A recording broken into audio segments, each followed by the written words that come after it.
na maslahi ya pamoja.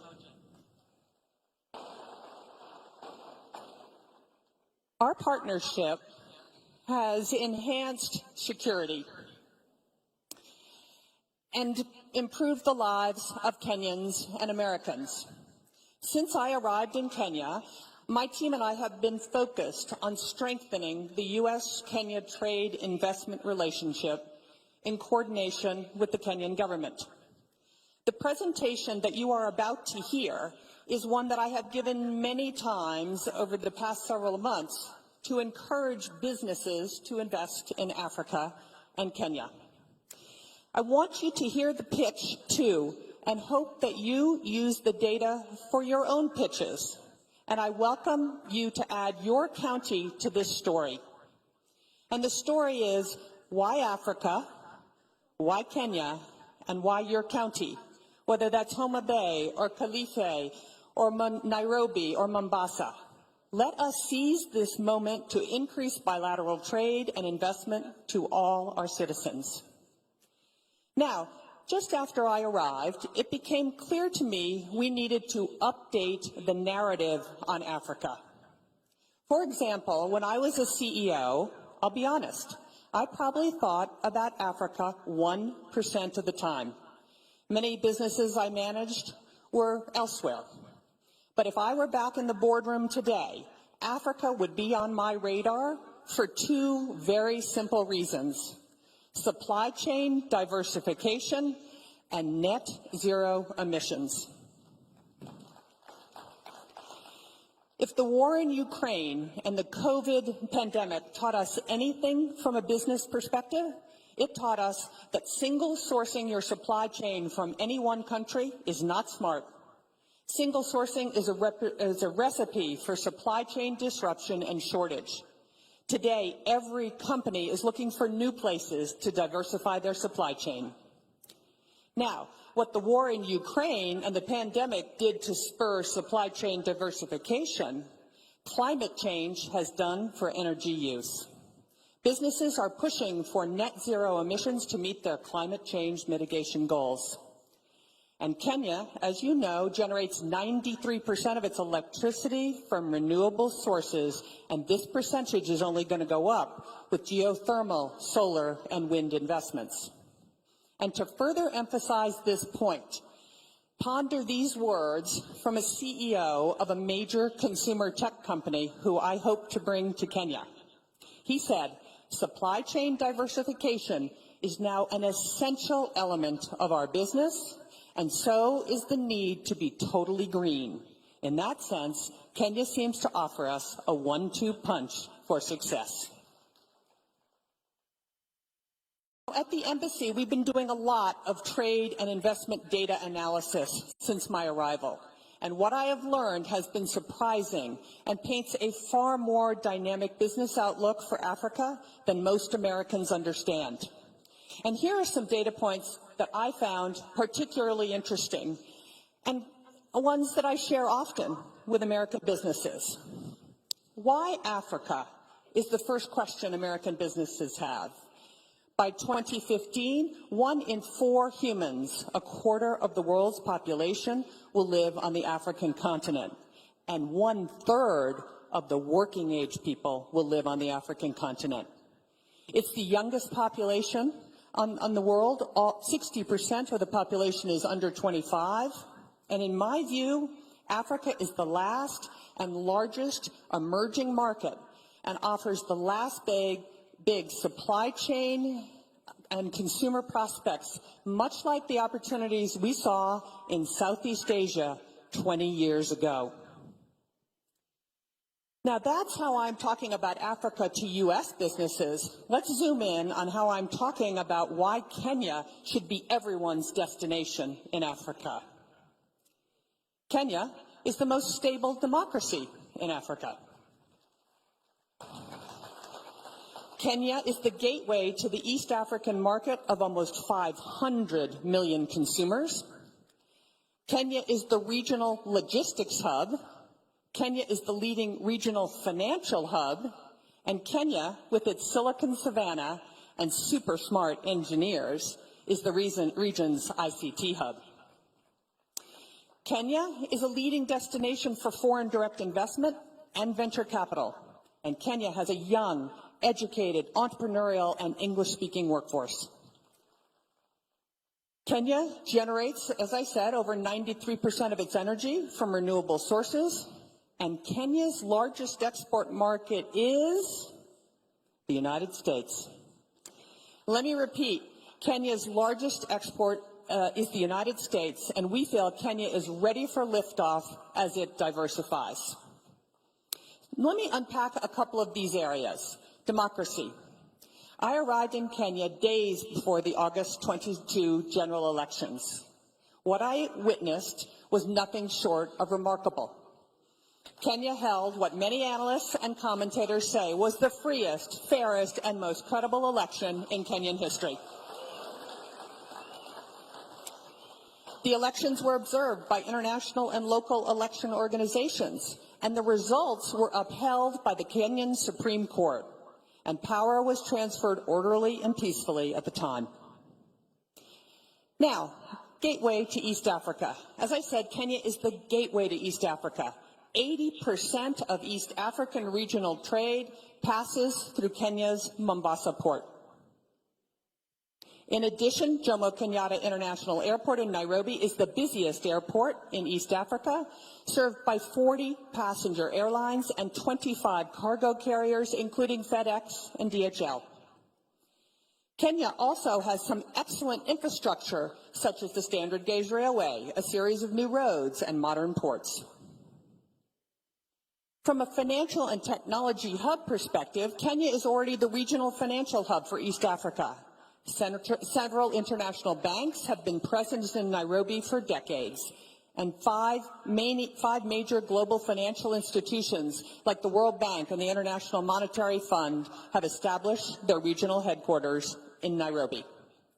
The region's regional stock market sits in Nairobi, and the city hosts the necessary legal, accounting, and consultancy services to preserve and accelerate this.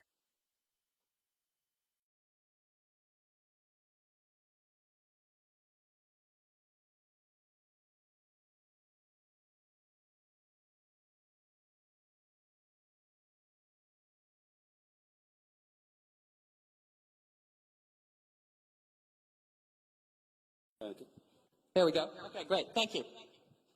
Nairobi also has a very vibrant technology community known as Silicon Savannah, and the Kenyan government is committed to establishing Kenya as the premier destination for tech sector investment and innovation in Africa. Many leading U.S. companies are already in Kenya, including the names that you see on the screen. Emerging, but also hugely impactful, having a little trouble there. Emerging, but also hugely impactful Kenyan tech companies like Copia Global, Semiconductor Limited, Twiga Foods, Market Force, Power Financial Wellness, and others are here in Kenya. I've met these companies, I've visited their operations, and what I see happening here has many of the critical components that make Silicon Savannah an even bigger success. Now, at the nexus of finance and technology sits one of the most impressive companies I have ever seen, M-Pesa. M-Pesa has annual revenues of over $1 billion US, $360 billion of gross market value flowed through the platform last year. And it has an open API of over 60,000 developers. M-Pesa has over 50 million customers in 7 countries and is involved in over 70% of Kenyan transactions, powers over 5 million businesses, and 60% of Kenya's annual GDP flows through it. Let me say that again. 60% of Kenya's GDP flows through M-Pesa. And let me tell you, I know a little something about this industry, having bought and owned PayPal at eBay, and I assure you, M-Pesa is extraordinary.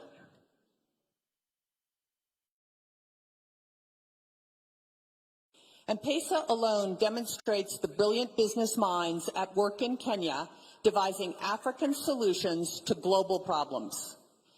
Foreign direct investment and venture capital, Kenya has attracted significant foreign direct investment and is a leading destination for venture capital. Interestingly, when venture capital flows decreased 35% globally last year, total funding in Africa actually increased 8%. Even more impressive, while venture capital to Nigeria was down 36% and essentially flat in South Africa, funding to Kenya increased by 33%. You go, Kenya.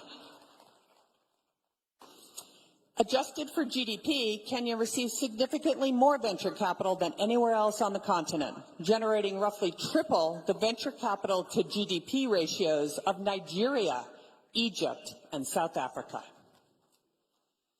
Unlike its continental competitors who attract predominantly fintech-led investments, Kenya venture capital flows are more diverse, led by e-commerce and clean tech, followed by fintech, agritech, and enterprise investments.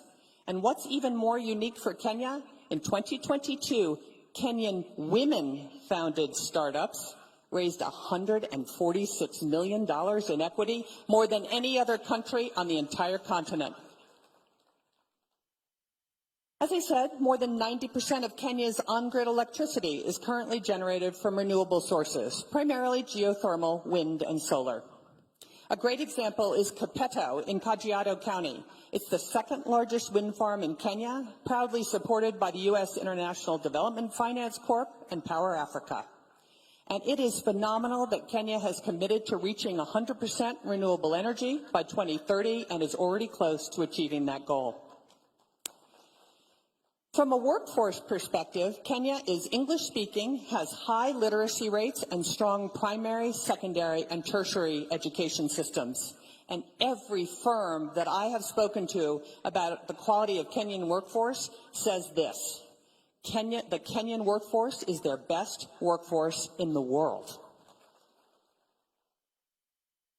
As I mentioned, in 2022, the United States became Kenya's largest export market, edging ahead of neighboring Uganda. In total, Kenya exported $890 million in goods to the United States last year, and in addition, the United States exported around $600 million in goods to Kenya. So $1.5 billion in total U.S.-Kenya trade. It's fairly balanced, and it's expected to increase as the United States and Kenya negotiate a first-of-its-kind bilateral trade agreement that we hope will be done by the end of this year. And we hope this agreement will be a model for the rest of the continent once signed. So now you know why I am so enthusiastic about the Kenyan prospects and the Kenyan investment climate.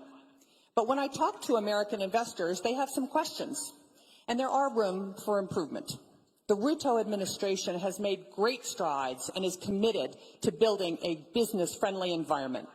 But if it is to accomplish the goal, the government's going to have to address a few issues. And the first is taxes. Kenya must have a consistent, transparent, and fairly administered national tax policy to attract and retain foreign direct investment and accelerate economic development. The tax rates don't need to be the lowest. They need to be the most consistent. And all of you know, some work still needs to be done, but the recent finance bill had many changes that will make Kenya's tax policy more consistent and therefore more bankable by foreign direct investment. Without a doubt, corruption is a critical issue and one that must be addressed for Kenya to reach its full potential in all areas of development. Everyone knows corruption leads to misuse of public resources, slows economic growth and job creation, and damages the investment climate, as well as undermining equal participation in the prosperity of this country. However, while corruption does remain a challenge in Kenya, as in other developing markets, third-party measures of corruption indicate positive trends and some progress in recent years. According to the United States Millennium Challenge Corporation's country scorecard for 2023, Kenya's score for control of corruption was 0.28, representing its third passing score in a row and its highest score to date. But to put this number in perspective, Kenya's 0.28 was superior to India's 0.18 and Vietnam's 0.19. And what I can tell you is Americans don't give it a second thought to invest in India.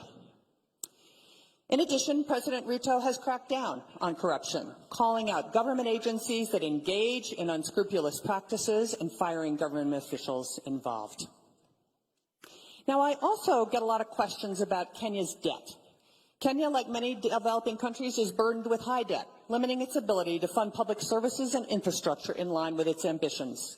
According to the IMF, Kenya's debt to GDP ratio is 69%, but this number is not an outlier amongst regional averages. For comparison, Malaysia's debt to GDP stood at 69% in 2021, while India's ratio was 83% in 2022. Another area I get a ton of questions on is cargo clearance. Now, despite improving logistics, the delivered cost of a container to Kenya remains significantly higher than the container shipments landing in Europe or Asia. So there is room for improvement on cost, but here's a great fact. Back in 2010, it took over 11 days to clear a container at the port of Mombasa. Today, it takes 3.5 days. And this reduction has occurred despite cargo increasing over the past 5 years from 27 million metric tons in 2016 to nearly 35 million metric tons in 2021. So this is an important thing for Americans. This is an excellent opportunity, I think, to put to rest the argument that Kenya is not a manufacturing country. True, Kenya has room to grow in this sector, but manufacturing is happening here. And let me give you a few examples of Kenya's manufacturing prowess. Gearbox in Nairobi County, a high-mix, low-flow electronics manufacturer, runs a state-of-the-art, what we call a surface mount assembly line. And in November of 2022, began manufacturing Raspberry Pi's Pico product for the African market. Gearbox's production quality, catch this, meets or exceeds that of Raspberry Pi's other production sites in Wales and Japan, producing a first-pass yield of 99.6%. Semiconductor Technologies, a U.S.-owned semiconductor manufacturing and nanotechnology company in Nyeri County, is growing rapidly and has hired more than 80 Kenyan engineers in the last 12 months. Kenya's Revital Healthcare in Kilifi County is one of the largest manufacturers of medical products in Africa, producing 48 devices and exporting to 28 countries. Isuzu has operated an East Africa assembly plant in Nairobi since 1977, selling more than 90,000 units with more than 15 models. And there is also a robust and growing e-mobility manufacturing assembly industry in Kenya. Kenya is the future for Africa's 2- and 3-wheel e-vehicles and e-buses.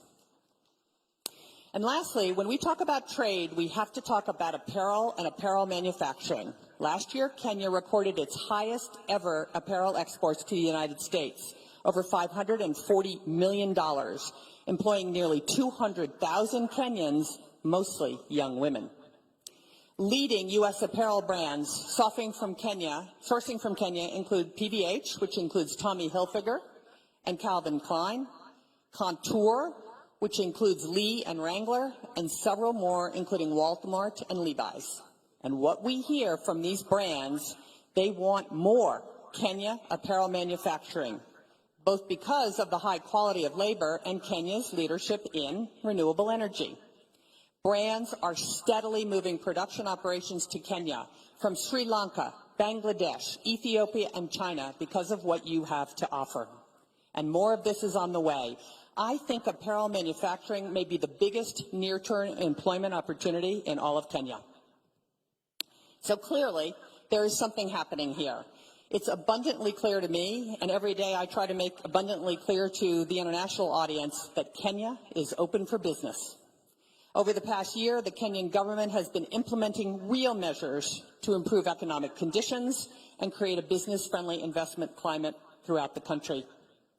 Following months of deliberation and consultations with the political and the business community, President Ruto announced the following reforms at the March American Chamber of Commerce Business Summit. A consistent, fair, predictable, and enduring tax regime. alignment of Kenya's data protection regulations with the multilateral global cross-border private rules framework, a 6-month deadline for KRA to either pay all verified tax refund claims or provide offsets, elimination of the VAT on export services, elimination of the domestic ECRA requirement for ICT companies, removal of tax on stock-based compensation for employees of all startups, and commitment to adhere to the OECD two-pillar solution framework for digital services tax. And finally, a commitment to revitalize Kenya's special economic zones to maximize their competitiveness, and more reforms are in the pipeline. As you can see, there is so much opportunity in Kenya, and an opportunity to bring the U.S. and Kenyan businesses closer together. All of what I'm about to announce has happened in the last 12 months. In agriculture, Del Monte, the largest private sector employee in Kenya, has invested $5.5 million in a new state-of-the-art fresh fruit packing facility in Kiambu County. Kentegra, a U.S.-Kenya company on the forefront of restoring Kenya as the leading producer of organic insecticide, is building a new $15 million pyrethrum refinery in Nakuru County, benefiting over 90,000 farmers. Regen Organics, an incredibly innovative company founded by young MIT graduates, they're like 27, turning waste into fertilizer, fuel, and animal feed. They will expand their farm and organic waste collection, more than doubling their production of affordable, locally produced agriculture inputs, benefiting 10,000 farmers, and they're building a new $7 million factory that will create 500 jobs in Kakamega County. In apparel, the industry that continues year-on-year expansion, new partnerships have been launched with several leading manufacturing companies, including MAS and Mega, Coast Apparel, and UAL, and they will create at least 20,000 additional jobs and increase exports by 200 million in the next year. Many of these investments are in Machakos County. Best Corporation, also in Machakos, will launch a new apparel manufacturing facility in mid-2023 with plans to hire 2,400 new employees. And NextGen will build a state-of-the-art apparel labeling and packaging facility that has already broken ground and will be operational in September. In ICT and innovation, CCI Global, the largest business process outsourcing company in Kenya, has doubled its workforce to 8,000. In the next 6 months, they'll add 4,000 jobs in Kenya, in Kiambu County, for American clients like United Airlines, Spirit Airlines, JetBlue, AT&T, and Shipt. In energy, Milele Energy, a U.S. company, just concluded a deal to acquire part of the Turkana wind power project, one of the largest in Africa, and producer over 20% of Kenya's electricity in 2022, with huge plans for expansion. And last but certainly not least, in the medical pharma industry, the government of Kenya and Moderna finalized an agreement to build a new $500 million vaccine manufacturing facility in Kiambu County. This will be the only such facility on the African continent for Moderna, and their first factory outside the United States. Moderna's investment should be a catalyst for the medical industry in Africa, producing over 500 million vaccines a year. All of this has happened in the last 12 months.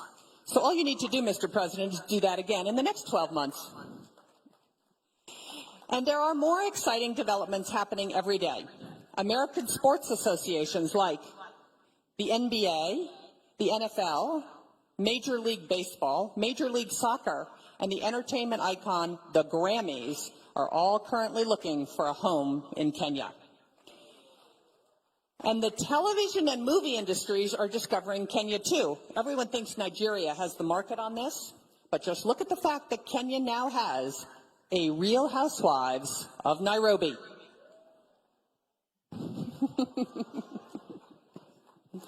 So, there are many reasons why global businesses are considering or should consider Africa, and specifically Kenya and your counties, for trade and investment opportunity. This is your opportunity. What are your priorities? What is your sales pitch? And as I said at the beginning of this presentation, When I was the CEO of HP, I only thought of doing business in Africa about 1% of the time.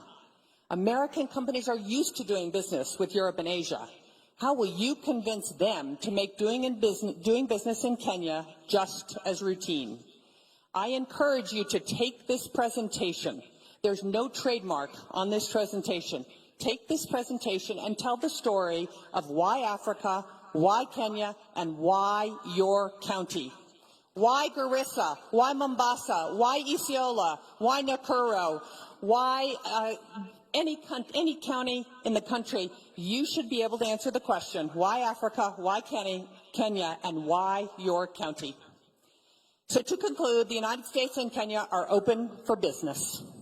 And to quote President Ruto, Kenya means business. So we have work to do. We need to roll up our sleeves and deliver the results. The American people and your constituents deserve our best efforts to expand shared economic opportunity and growth. Asante sana.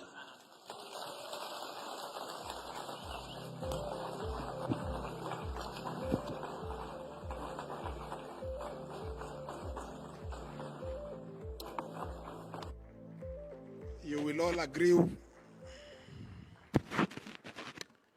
Thank you very much, Balozi. You will all